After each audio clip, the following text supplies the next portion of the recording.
I'm Jake Miller from the Educational Duct Tape Podcast, a part of the Education Podcast Network, just like the show you're listening to now. Shows on the network are individually owned, and opinions expressed may not reflect those of others. Find other interesting education podcasts at edupodcastnetwork.com.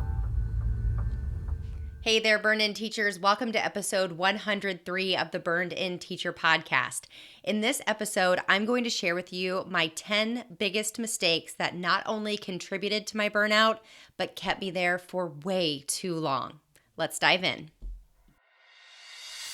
Welcome to the Burned-In Teacher Podcast. I'm Amber Harper, and the educators on this podcast are brave enough to share their stories of burnout with the world. On BIT, we get real, we get honest, and we take action. Action against the burnout with stories from burned out teachers, advice from experts, and actionable steps you can take today to beat the burnout and become a happier, more fulfilled human being. Let's get started. This episode is sponsored by the Bailey & Wood Burned-In Teacher Award. As part of their Hometown Hero program, Bailey & Wood Financial Group wants to offer teachers an opportunity to get burned in at no cost to them.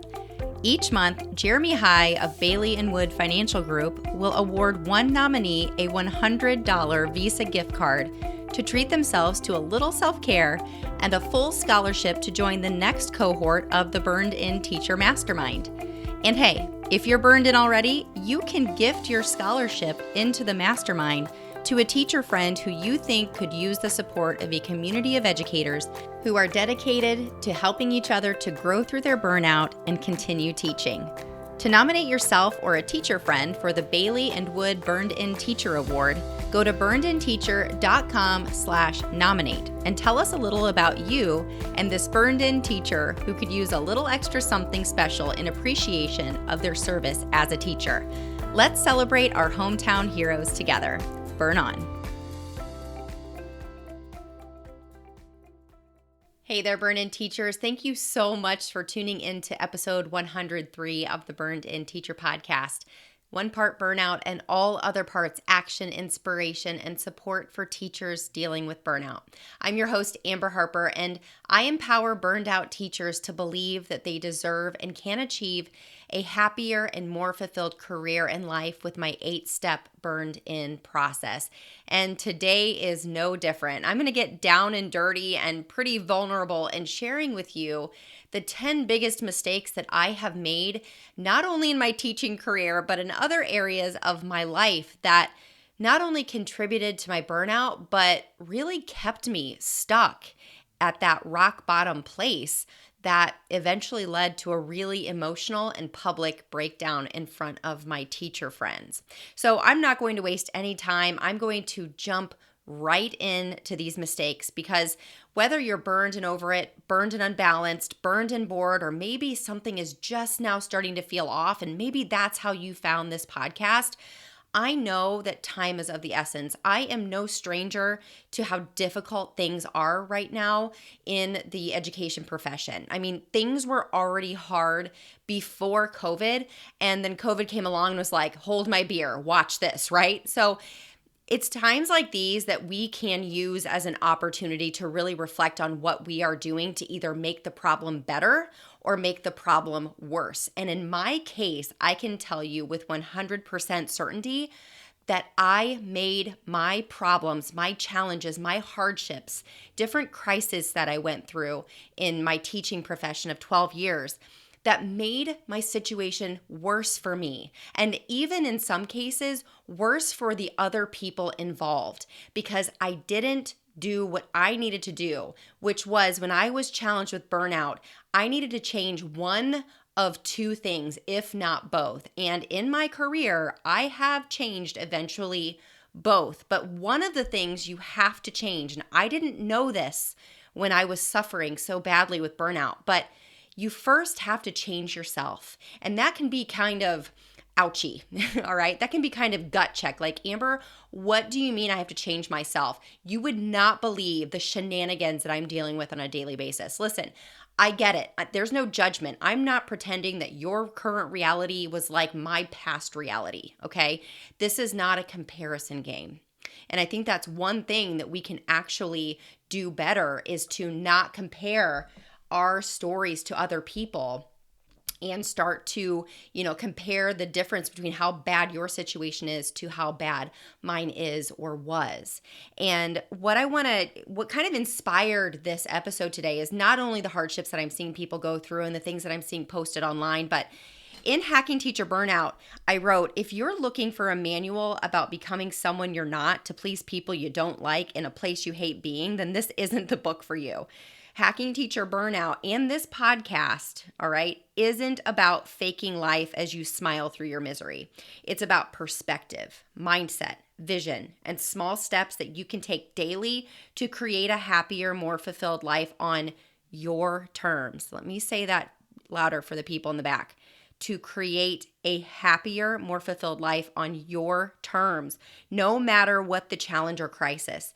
Everyone's steps are different sizes and go in different directions. But I can tell you, okay, I can tell you from the perspective that I have now, and that's what this is all about, is that I want for you not to make the same mistakes that I have made. And as your coach, I'm going to share with you the mistakes that I made that will maybe call out some things that you could be doing or thinking or believing that could be making things worse for you. And that's not to say that your situation is extremely hard and difficult. And this could be a personal hardship or a professional hardship. And you may be working in an environment that is really toxic. The culture is just negative, and or you may be working in a building that most of the time things are great. You have a very supportive administrator. But in either of these scenarios, if you're committing some of these mistakes that I have made in the past, this is to help you to process these things in a different way. So if you need to leave a toxic culture, or if you're trying to figure out what's going on in your life that's keeping you in burnout, that you know at least where to start. So here's my first mistake.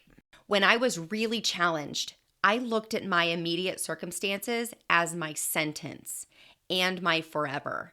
And I decided to adopt the victim mentality, which meant that everything was happening to me instead of just happening.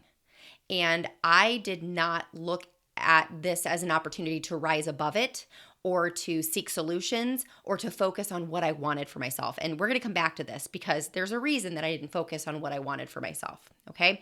The second mistake I made is I told myself lies over and over again, or I told myself stories over and over again about my abilities, my feelings, my career, and my administrators. And those lies were all I talked about. You probably heard me say the quote before, your beliefs become your thoughts become your words become your actions become your habits become your destiny. That was my truth. And I do live that truth every day. I know that everything begins and ends with my beliefs, but I didn't know that back then. And that second mistake led to my third. When I did nothing but talk and complain and vent, I attracted more people into my inner circle that did more of the same. And when I thought that I was doing something good for myself and I was connecting, I was actually attracting more terror downers in my life. Now, don't get me wrong, especially if you used to teach with me, I love you, okay? I had great friends, especially when I was suffering the most. I was so lucky to, in most of my career, definitely not in my first 2 years, but most of my career, I was surrounded by wonderful human beings who loved me and wanted to be my friend, and we had the best time. But I also recognized some moments where we did nothing but drag each other deeper into that bucket of misery, because misery does love company. And that is, I think, what I built some of my relationships around was our misery that we were feeling.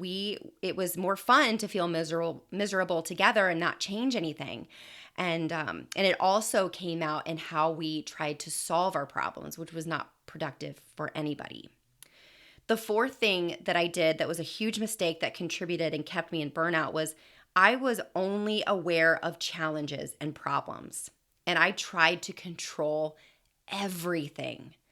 So instead of focusing on solutions and looking for solutions and becoming more solution aware, and therefore, which would have pushed me to find people who were also solution aware, I instead just continued to focus on how awful this administrator was, or I continued to focus on how terrible our government was handling funds, and how there was never enough resources. I continued to focus on that, and I made that my number one priority, was to find more problems instead of seeking solutions. The fifth mistake that I made is I didn't know myself. I had zero self-awareness. And I can even track this back to my high school days and middle school days.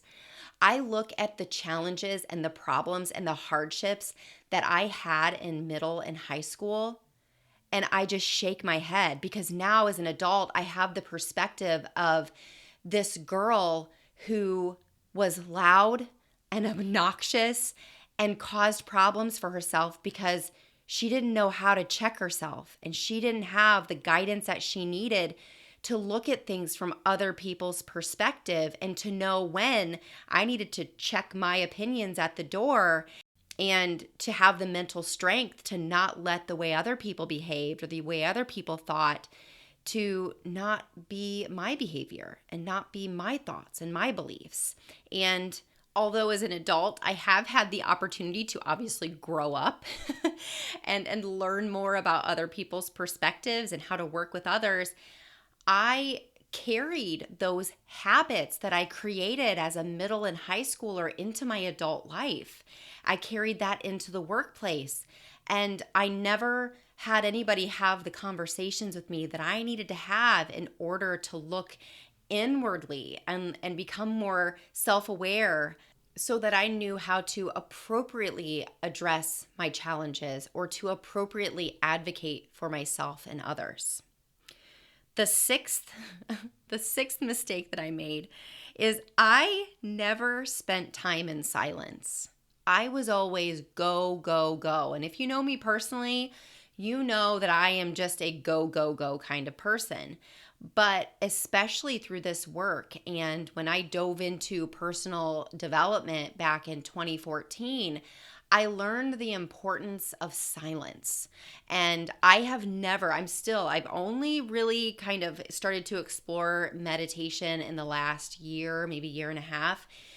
But I'm not talking about meditation and becoming, getting a guru and, doing those things. I'm talking about while you're driving in the car, giving yourself a chance to have a mindful transition, or before your students walk in, intentionally giving yourself 2 minutes of silence to breathe, or before you go pick them up from lunch, or before you open your computer, or heck, even after you close your computer for the day.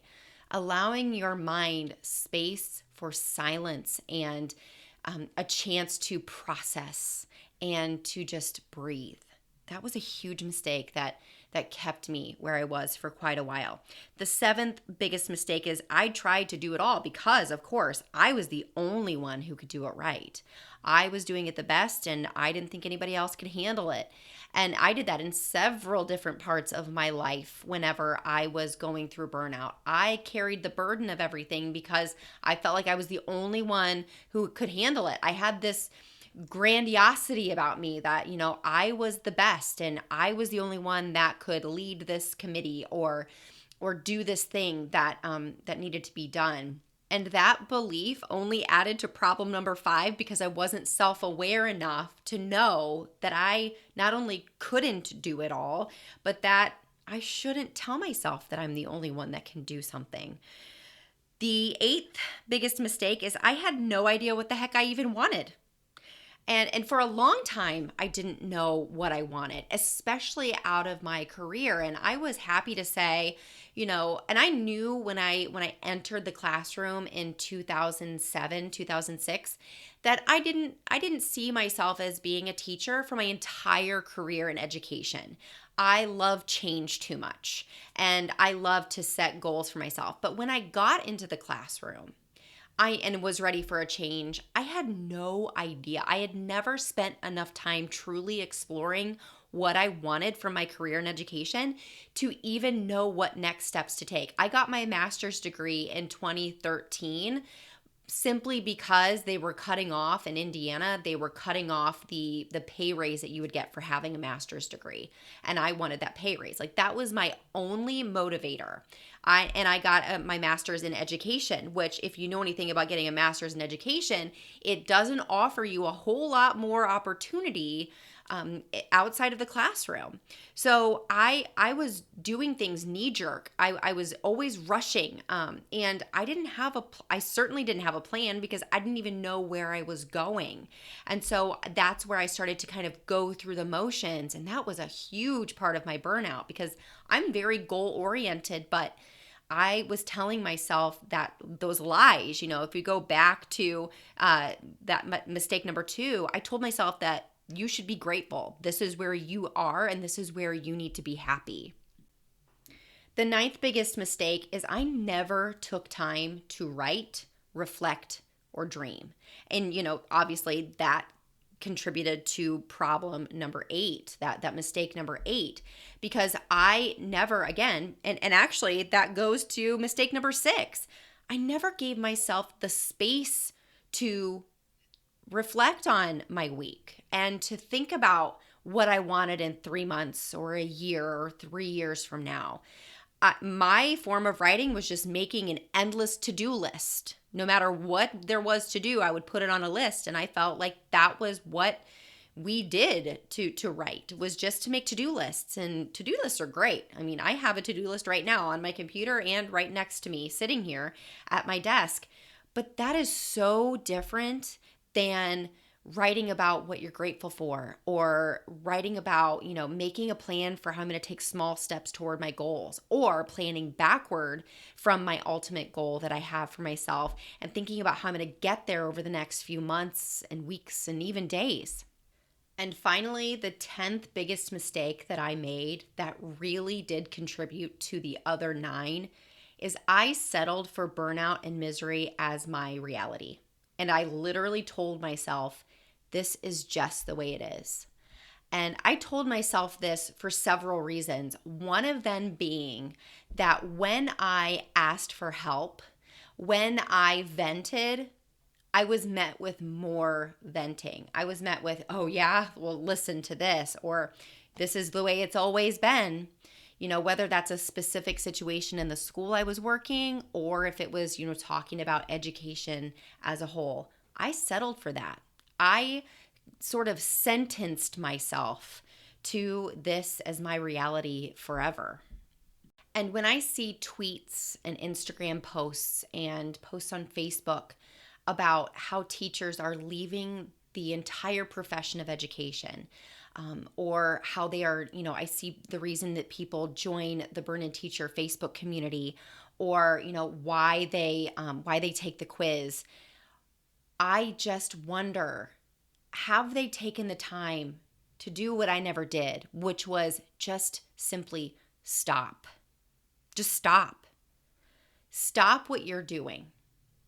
Take some time that you truly need, okay? I mean, I'm even going to encourage you to stop next week, plan for a mental health day. And I mean truly a mental health day. Do not pack it full of appointments and a to-do list of things to clean and get organized.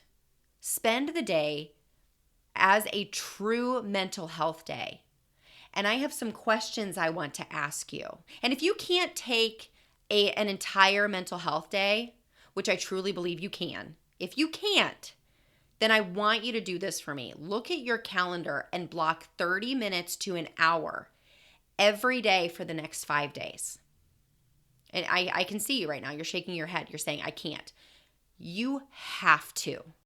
This is a matter of being miserable and quitting, or even worse, being miserable and staying. Because if you just skip to switching your environment and changing your environment, the other of the 2 things that has to change in the situation of burnout, If you go to a different school or you go to a different professional together, but you haven't changed these things that put you into burnout in the first place in the face of hardship, you will burn out again. You will get into a state of misery and frustration again. It'll be for maybe a different reason or from a different person, because different careers are hard in different ways. And you're always going to meet people who are challenging or who don't handle things the way that you believe they should be handled, or they aren't friendly, or they just don't jive with your way of doing things. That's going to happen anywhere. So if you don't do this work on yourself first, then you're going to carry these beliefs, these habits, or the lack thereof into your next job, into your next teaching position, and things are not going to get better. So here are some questions I want you to write down, and these of course will be in the show notes too.